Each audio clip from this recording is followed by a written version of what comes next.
my learned colleague is correct. I've actually shown him our role tomorrow. Unfortunately, we'll not have time and opportunity to proceed with this case tomorrow. I've further explained to him that it will be our last day, and he was able to discharge an honors and a balance of probability to demonstrate that even though he could be facing added charges, he's entitled to bail. And by added charges, as the state has been saying, we have added charges that on its own constitute a new fact. Authority is S versus Fermas, 1996-1, SACR 528, Transvaal at 531E. Also spells out that a court may also not, in the absence of new facts justifying release on bail, set aside its own earlier refusal of bail. In other words, when there's absence of new facts, indeed the court doesn't have to find fault in what it had done before. And the authority there is S versus Waldeck, 2006, in brackets to SACR 120. In brackets, it's the Northern Cape at paragraph 53. We also state the following. The requirements that new facts must be advanced or presented for purposes of a renewed bail application is also reflected in Section 65(2) of the Criminal Procedure Act 51 of 1977.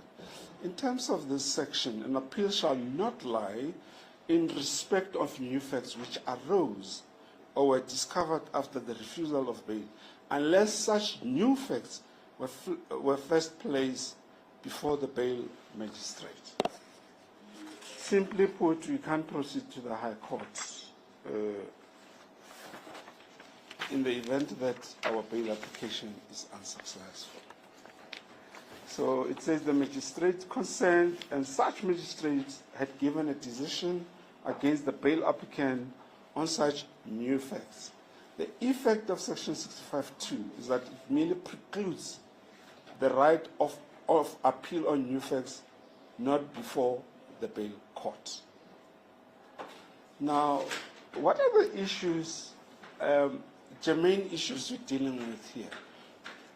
And the issues are stated there, and the issues in our heads. On page 2 is that the dispute is a two-legged inquiry. Firstly, the question is whether the evidence can be adjudged to be new and relevant for the renewed bail application. And if so, whether it may be considered in conjunction with all the facts placed before the court in previous application and not separately. But of paramount importance are the new facts. If the court finds, yes, that there are new facts, then are they relevant for purposes of bail? And if they are so, then the court has to determine the fundamental question as to whether the accused did adduce evidence to satisfy the court that is entitled to be released on bail by showing exceptional circumstances. C, the relevant law. A bail inquiry is an ordinary judicial process adapted as far as need be to take into account or take account of its peculiarities, and that is to be conducted impartially, judicially, and in accordance with the relevant statutory prescripts. Why do we mention the Lagrange in all these cases? Is that Section 6011A of the Criminal Procedure Act explicitly, unequivocally states that a bail on new facts can be brought either on affidavit or by viva voce evidence. And in this case, we have elected to bring this application on affidavit, which is also supported or strengthened by documentary evidence which I've displayed to the court, the contents of the docket to show at what time this person, the deceased, died, as to opposed to what the court found earlier on. The docket now reveals what is contained. And I've also displayed to the court that indictment has changed the color, the shape, size of the charges or counts preferred against the accused person. Why do we mention Lagrange? We pray to this Honourable Court that it should adjudicate open-mindedly, impartially and fairly, and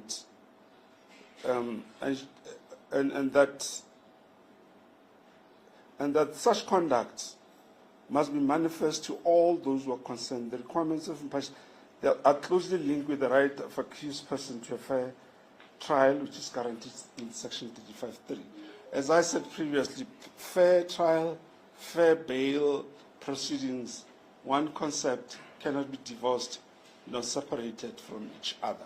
Fairness, equity, justice are the governing principles which should guide the Honourable Court. I now move to page 3. A bail inquiry is an ordinary judicial. I have said that, and I've mentioned Section 60(11)(a).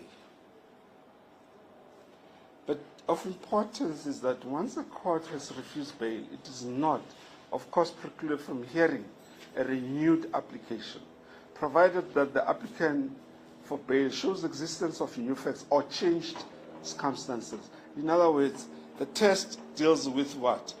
New facts, changed circumstance, renewed bail application. And I will show later on as to how authority has dealt with. It has given clear principles and guidelines as to what constitute new facts and changed circumstances. I mentioned the authority of S versus Atchison, 1991-2 SA 805. It's a Namibian case by the Honorable Mohammed J, the late, who states the following: a judge hearing a new application is entitled and indeed obliged to have regard to all the circumstances which impact on the issue when the new application is heard. It is tried that an accused person's right to bail was set out in common law and reaffirmed by the provisions of Section 35(1)(f) of the Republic of South Africa Constitution Act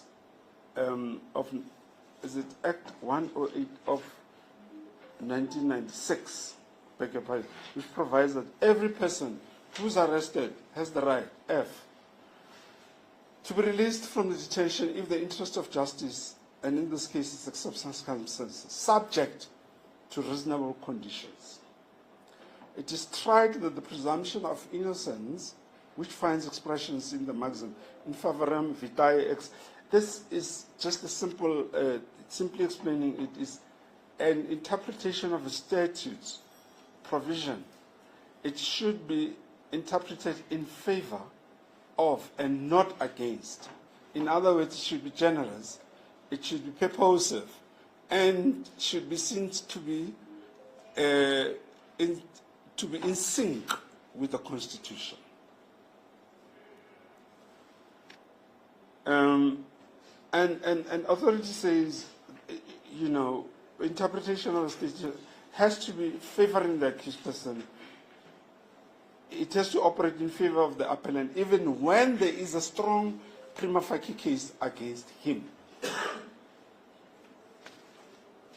Now, let's come now to deal with the meaning of new facts court's approach, the general principles and guidelines supported by the case authority. This can be found in the Criminal Justice Review number 2 of 2017 at page 9, and I quote, "New facts for purposes of a bail application, principles, issues, and procedures," at the heading by Stephen van der Merwe. Among other things, he says, the CPA does not prescribe or define what constitute new facts. So now we are sitting with two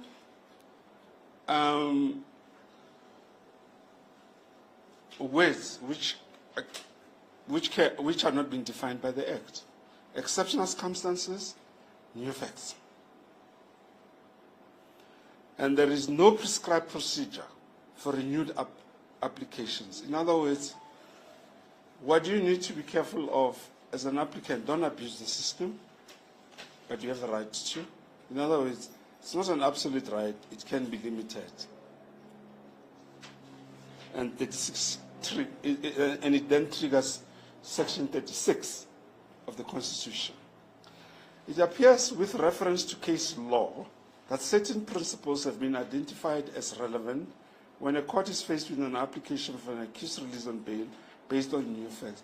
These cases can be summarized as A, new facts are facts that came to light after refusal of bail, and obviously include circumstances which have changed since the unsuccessful bail application was lodged. A detention period of almost 3 years between the facts and the renewal bail application amounts to change, constituting a new fact. It's S versus Mosa, NR 800 at the High Court at paragraph 7. And the passage of considerable time coupled with the state failure to make progress with the investigation of the case can also qualify as a new fact. In bracket, S versus Hitchman, 2007 to SACR 110 is in Zimbabwean High Court at 113B. B. New facts must be sufficiently different in character from the facts presented at the earlier unsuccessful bail application. In bracket, S versus Mohammed, 999, Volume 2, SACR 507, Cape Town High Court at 512B, and must not constitute simply a reshuffling of old evidence. Here, we state S versus Peterson, 2008 to SACR 355, Cape Town at paragraph 57. C. The alleged new facts must be relevant for purposes of the new bail application. See Peterson, Supra.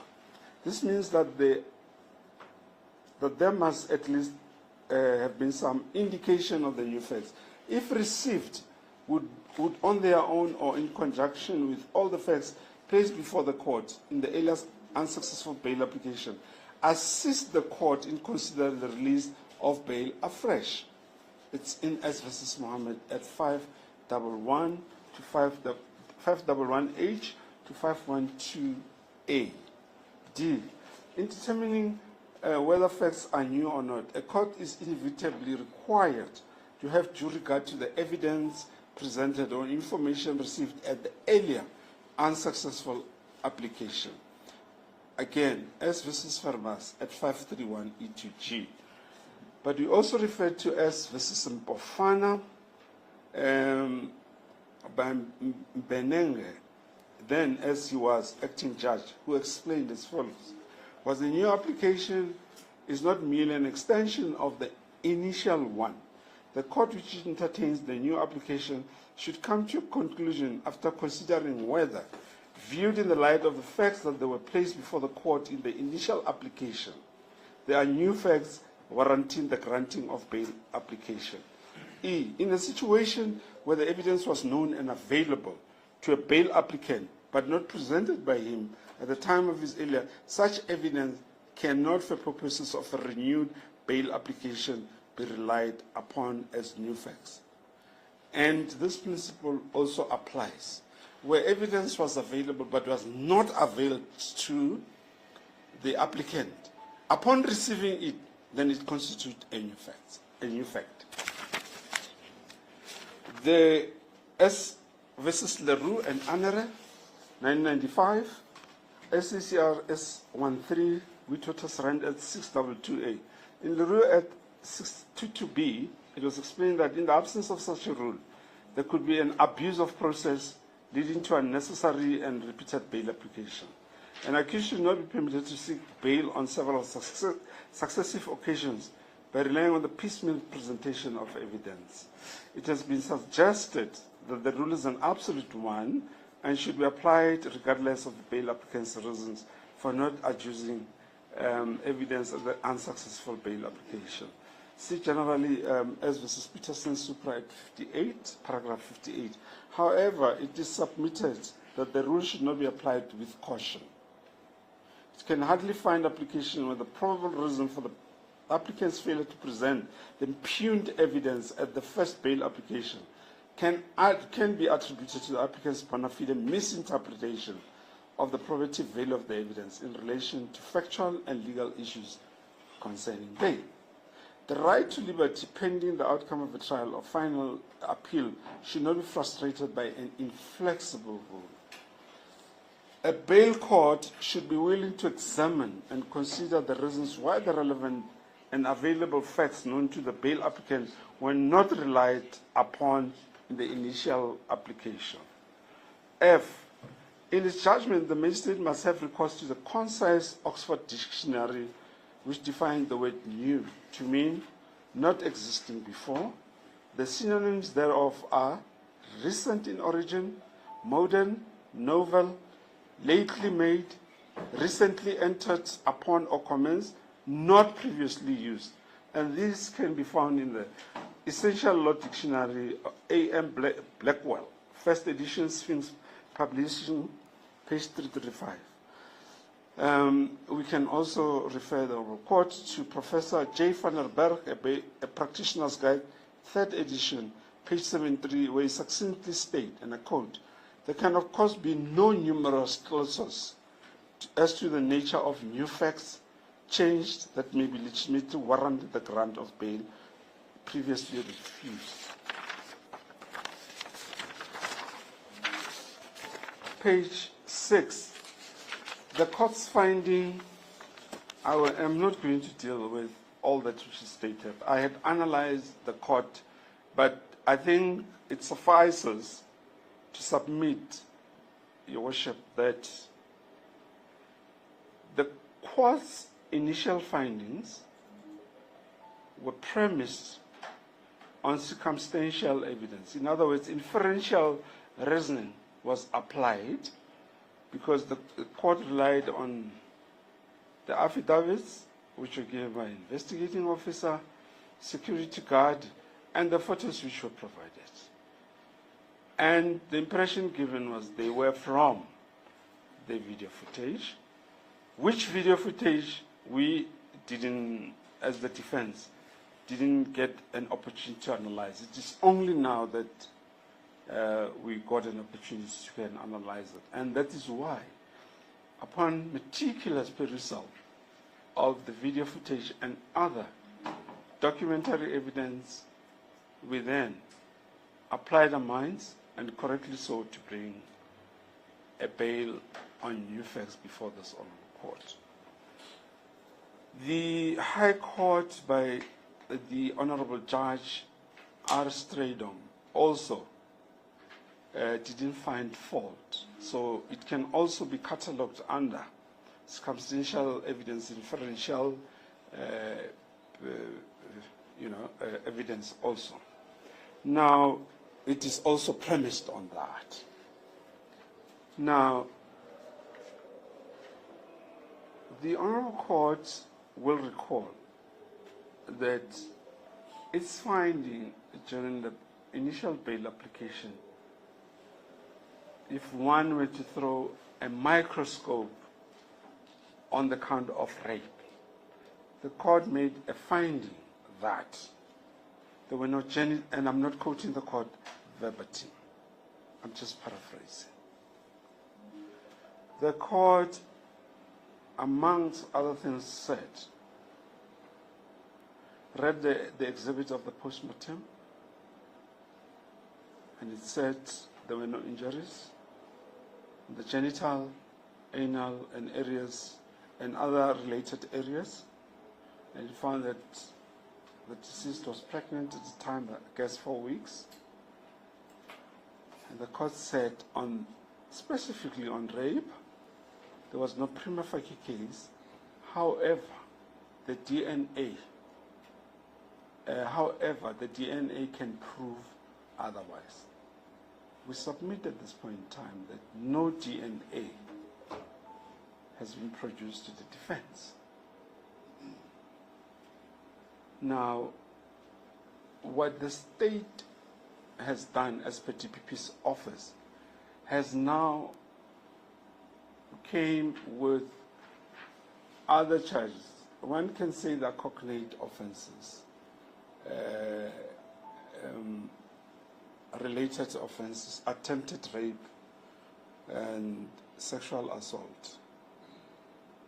Now, let me briefly deal with the substantive law about issues rape and so on. Rape, you have to show that there's no consent.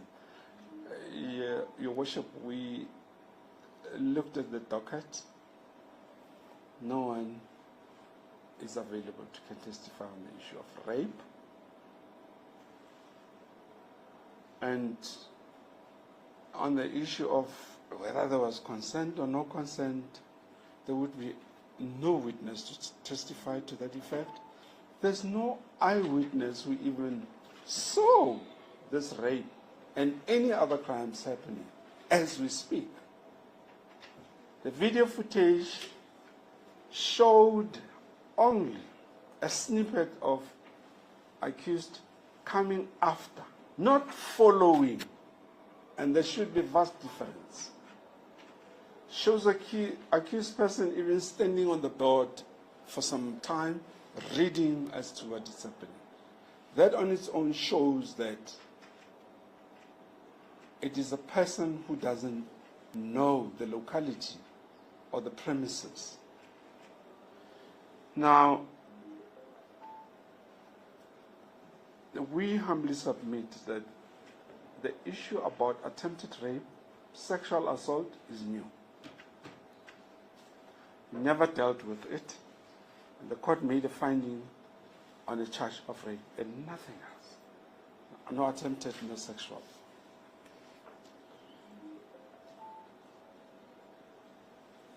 Then bail appeal, I have stated that much cannot be said.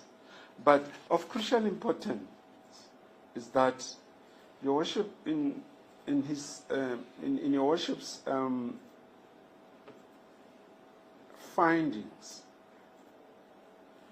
Your Worship refers to time as in around about approximately 8:06, and then 8:17 a phone is picked up, and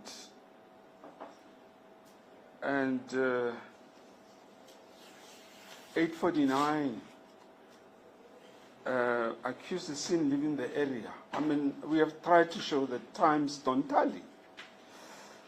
And still, the fundamental question to be asked is, at what time was the deceased killed and by whom? The video footage does not link. Instead, it exonerates, if not exculpates, my client from committing these crimes. And I think I will say what I said just to demonstrate how ethical and professional I am, if I have to sound my trumpet, that on the issue of defeating the ends of justice, without any doubt, we plead guilty, but not on any other counts as preferred, old and new. And we won't even take issue of the time 701 and what even. No. Because pleading guilty on defeating is a proper thing to do. But we will not plead guilty to obstruction. But it will be on defeating the ends of justice. And in a humble view, the sentence to be meted out, any magistrate court can deal with this matter and mete out. What is the maximum? if we had failed to mitigate in the circumstances, the court wouldn't even go beyond 3 years, but usually 3 years not in custody, suspended, fine, and all that. Because defeating the ends of justice, it's not like interfering with witnesses, showing a panga to a member of the staff of the Alexander Court. It's interfering because you took the clothes, hid them. But those clothes were retrieved. Now let me proceed to page 7, Your Worship.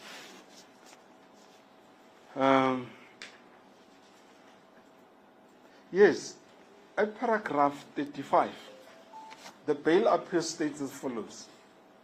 The cause of death and the injuries sustained by the deceased are indicative of a high degree of violence. A blunt object was used which caused serious trauma to the head of the deceased. Admittedly, there's only a prima facie case against the appellant based on circumstantial evidence.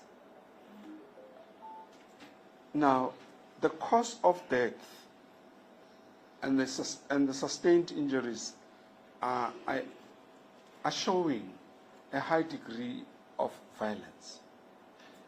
And now, we watched the video footage.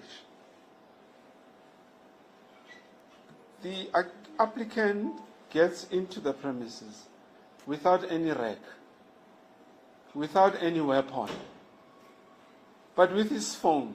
As to why this phone has to be turned into a rag and a blunt object. And I also wish to interpose and say the following, that the blunt object referred to, we have not been shown anything. We do not know what it is, and indeed, if there was a blunt object or a murder weapon, there would have been prints on it, which prints would be, without any doubt, pointing to the person who committed the crime.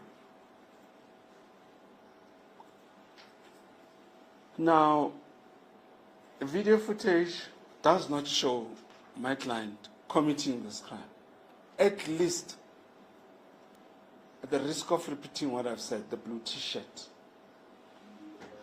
Now, let me summarily deal with the new facts or changed circumstances and relate them to the principles in there. Your Worship, we have given the court Exhibit R, which is the indictment. Am I correct? The Exhibit R will show that this matter is not trial ready. On the 16th of August, which is next week, it's not like trial, it's starting. We are still to entertain what is called a pre-trial conference, which pre-trial conference in probabilities won't see the light of day. And why would I submit like that? I'm submitting precisely because there's partial disclosure. There's so much of outstanding. I have shown the court the docket. Can inform this honorable court that my client's phone has been taken. We do not have the analytic data thereof. Girlfriend, and I said NOMSA, it's not NOMSA. Ntabi saying his phone was taken by the police. We do not have, and for what good reason? Because she's not an accused person. We are told that the cybercrime data, which is almost 20,000, 20,000 pages, we have to peruse and scratch. Now, today is the 7th. Next week will be on the 16th. Right? Because it will be on a Friday. Now, we wouldn't have received all the information necessary and crucial for us to can proceed with this pre-trial. Hence, we submit that the pre-trial will not be a success. But what is the other problem which is created by that? Your Worship should be aware that the DJP of Johannesburg High Court, the Honorable J. Sutherland, has sent a memo about backlogs, especially in the civil section of the High Court. But it would be foolhardy and very and lack of imagination if I do not think that the same judges who have to deal with the same backlog in civil cases will the same judges who will have to deal with criminal cases. Now, in all likelihood, chances are this matter is not likely to be heard any time this year.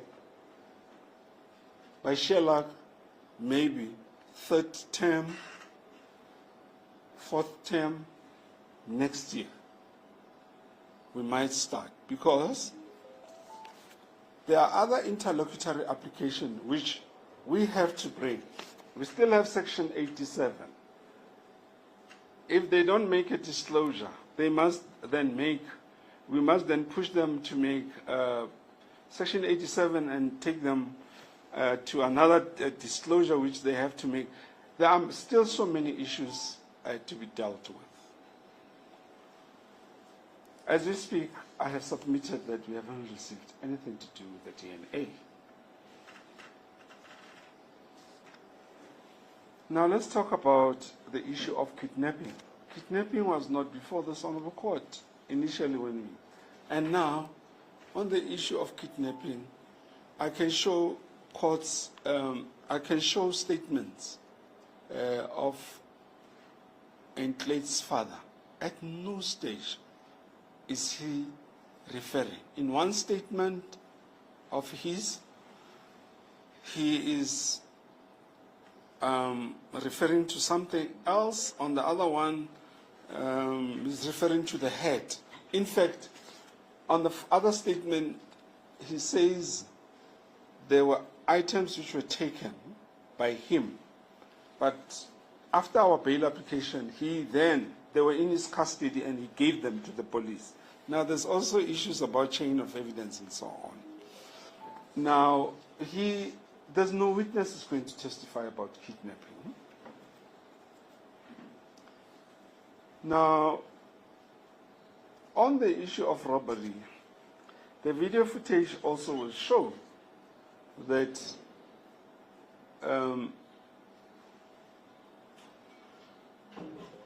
the robbery,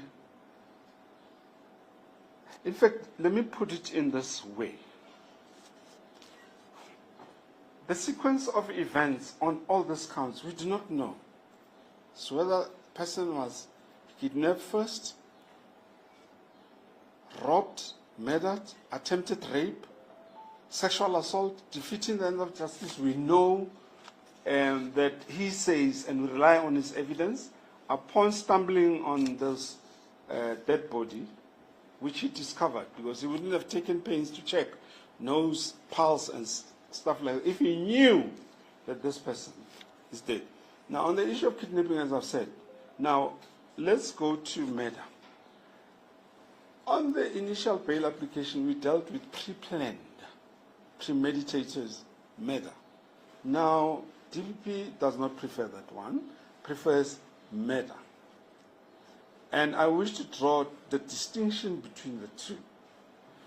For pre-planned murder, in the event that you're found guilty, the sentence varies from pre-planned to murder. When it's pre-planned, life. as a first offender. Murder under Section 51(1) as a first offender, 15 years. And this shows that indeed the law does not treat the two as being one thing. They could be having the same elements, but on the other one, we have to also put an extra coating of at least showing that there was pre-planning. And pre-planning is an aggravating factor in that you have an intention, you know when you are going to execute it, and how you are going to execute it. But with murder, that's why in murder you don't have to prove pre-planned.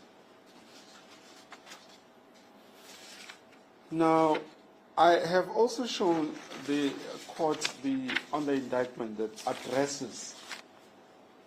The addresses which are on the indictment refers to where he was staying when he was still at Varsity College. And it was clearly stated that he is suspended from school, being the Varsity College, and he now has to go back home. In other words, whatever career he was following there at Varsity College is doomed. He has to look somewhere else.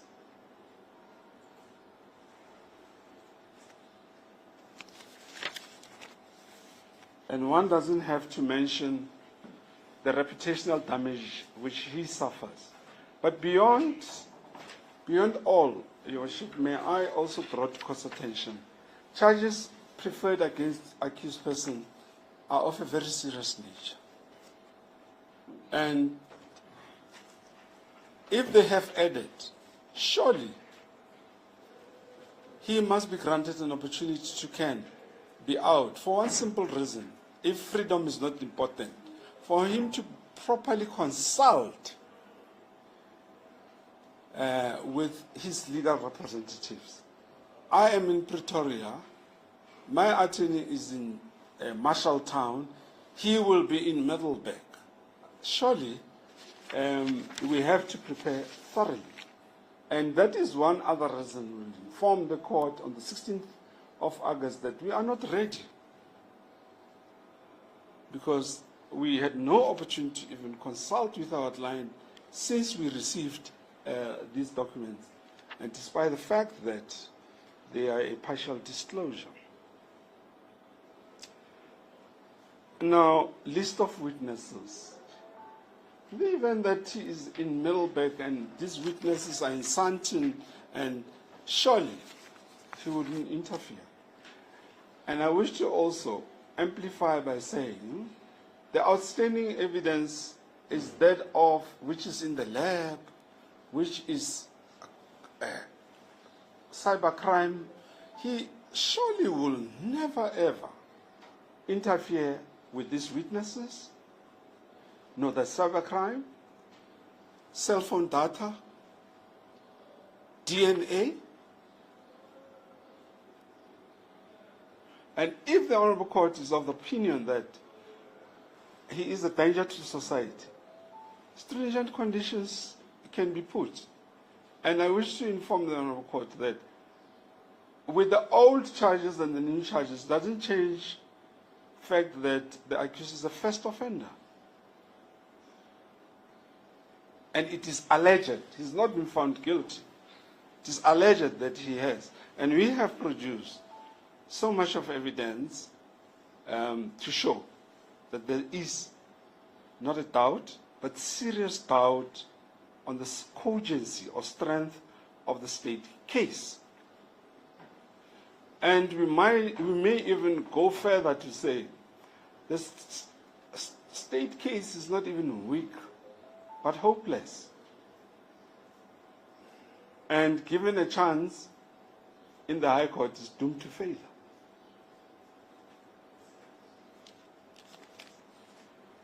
Now,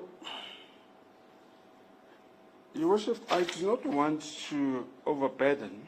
I'm aware that my learned colleague has not called any witnesses, but I do not want to take things for granted that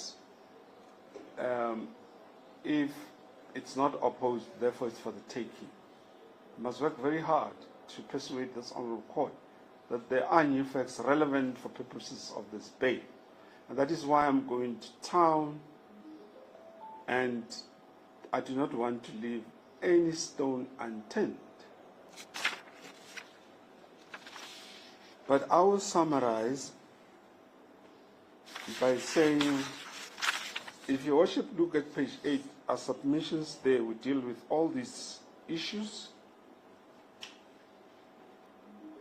and we submit that the charges are sufficiently different in character than the earlier ones in the unsuccessful bail application. These counts were unknown and unavailable or presented in the earlier application. We also refer this honourable court to the summary of substantial facts in the indictment. It's not the same as what my learned colleague, when he addressed from the bar, informed the court. Differs. Now, I've dealt with the voluminous cybercrime information, which we have not received to date. The address also. Dealt with the contents of the docket. Now, I'm dealing with the video footage, shows that the state case is weak, hopeless, and doomed to fail. Now, in the case of S versus Jonas, and if it's weak, that authority has said it constitutes exceptional circumstances. In the case of S versus Jonas, 1988, volume 2, SCCR 677 SE, the court said at page 678, I quote, "To my mind, to incarcerate an innocent person for an offense which he did not commit could also be viewed as an exceptional circumstance," close quote. The evidence that the applicant adduced by error is that he did not commit the crimes. The state attempted to gainsay his vehement denial by alleging, I have said so much about the video footage, it's not worth repeating. But we submit that the contents of the docket, the video footage, which is real and documentary evidence, outweighs or disproves the circumstantial evidence which the court heavily relied upon.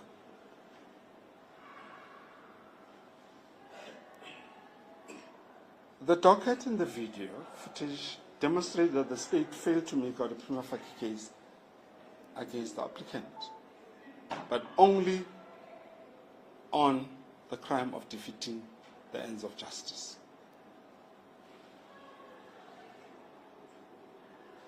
We further submit that the cameras and video footage did not record and function properly. There's obviously interference, manipulation, and altering. We'll deal with that in the bail court, not for this court.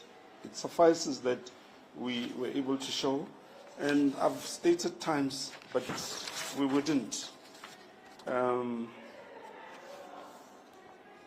Your Worship, on the issue of ill health, this is an argument which we made in anticipation of getting medical reports. We haven't got any medical report on this. The argument can be disregarded. But instead of this, what is of importance is, Your Worship will remember that there are averments that the police on the 9th of June, 2 days prior to the accused appearing, went to prison, took pictures of him wearing the same clothing, and that was not gainsaid. And that on its own constitutes, it is in our affidavit. Can I draw your court's attention to that?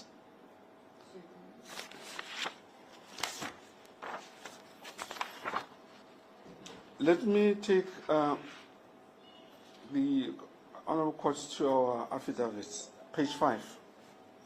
That will be paragraph 9.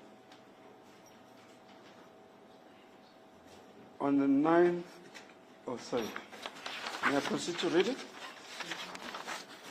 Paragraph 9.2, on the 9th of June 2024, investigating, I'm sorry, I said this, yeah, on the 9th of June, the investigating officer with other SAP members came to Sun City Prison, where I am incarcerated. They called me and made me to wear the clothes I wore on the 29/10/2020 and took me pictures. My legal representatives were not aware and no permission was sought from them.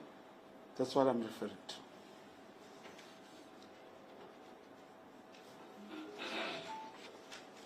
Does that clarify the point? Thank you. Now, that on its own constitutes a new fact. And it does not only constitute a new fact, but it's contamination also. Because in so doing, that amounts to torture. In so doing, it means keeping the accused in prison is a benefit for the SAPS to can do as they wish at any given time. The same submission can be made. We still want to know as to which 205 authorized them confiscating the phone of the accused girlfriend. Now, Your Worship, I hope I'm not missing anything. I have dealt with the guidelines and principles, new facts that came to light. What I, in summary, have dealt with is facts which came to light after the bail. Why do we say so? At the time when we proceeded with the initial bail application, we never had the video footage. We never had the docket. We never had the indictment. And therefore, upon receiving them as new facts, then we proceeded. And it was after the refusal of bail. And that on its own created changed circumstances. We have dealt with the issue that the new indictment, which is called added charges, is sufficiently different in character from what we dealt with in the first new bail. The third factor is that the facts which we brought before the Supreme Court, are they relevant for purpose of a renewed bail application? We submit, yes, they are relevant in that they show that what was initially promised in this bail application is something different which was delivered.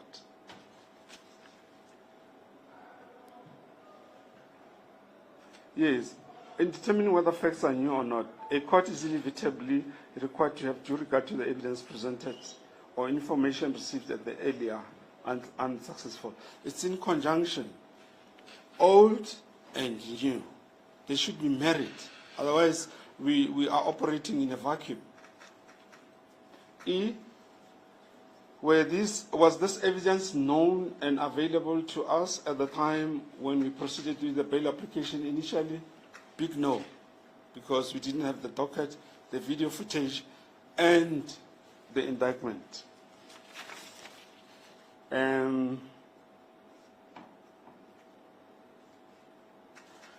Lastly, we submit that a proper case on new facts has been made, and secondly, that this application was not brought primarily to abuse the process. It was brought on genuine grounds, which are grounded in wisdom and experience, and all that which has been displayed, demonstrated, shown to this Honorable Court is that the accused is the wrong person before this honorable court on counts of murder, kidnapping, robbery with aggravating circumstances,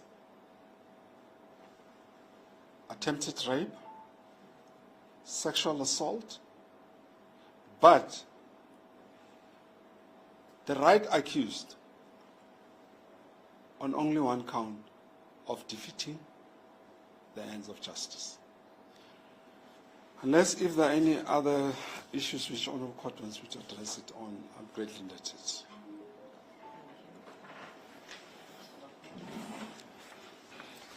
Bishop, the state will not be presenting its address on judgment today, as it is after 3.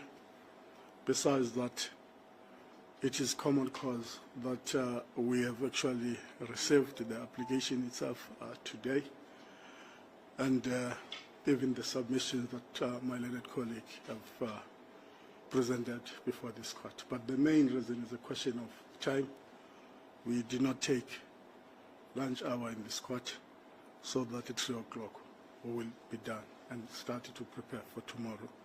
I will humbly request that my learned colleague take instructions and look at his diary. We arrange another date.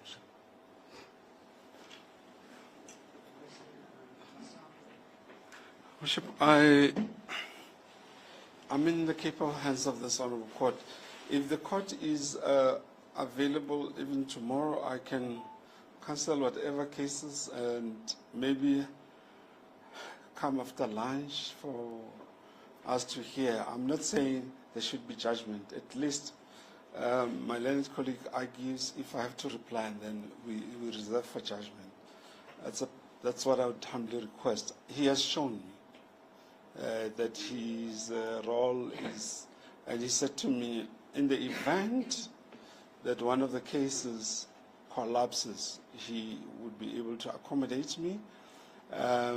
I can humbly request that I show my face after lunch for us to just take his argument, and then if I have to reply, it shouldn't be long, and then we reserve for judgment. With regard to that, Bishop, my learned colleague is correct. I've actually shown him our role tomorrow. Unfortunately, we'll not have time and opportunity to proceed with this case tomorrow. I've further explained to him that it will be our last day, and we will not be sitting for a week. The state is prepared to accommodate the defense. The first day when we come back is either the 20th or the 21st, if my colleague, but unfortunately, I would not like to take chances and postpone the matter until tomorrow, and due to the fact that we'll be busy, I then come again and request for what? For a remand. It's rather better to remand the matter to the case, to the day that I'm quite certain surely that we'll be able to proceed and finalize. The state tried its level best to accommodate my learned colleague. Unfortunately, things were not organized and such. We waited a lot of time. I don't want to point fingers even at that. I think both of us, for the past day and today, we have actually shown our professionalism. I would hate to point fingers. In short, I'm requesting that we postpone until the 20th or the 21st. We are back on the 20th, depending on the availability of my colleague. Are you available the 20th? Yes, Worship. I'm not sure if it would be a big ask from my side. That if possible, maybe let's accommodate it 20 and 21. I must be honest, I really have quite a lot of matches. Yes. Close to that day. All right. We can take the 20th only, it's fine. Your worship. 20th.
The matters in postponed until the 20th of August for the state's address. The accused will remain in custody. The court business. Business? Should it is then our role, unless if in terms of the court book, but as far as I know, this was our last meeting.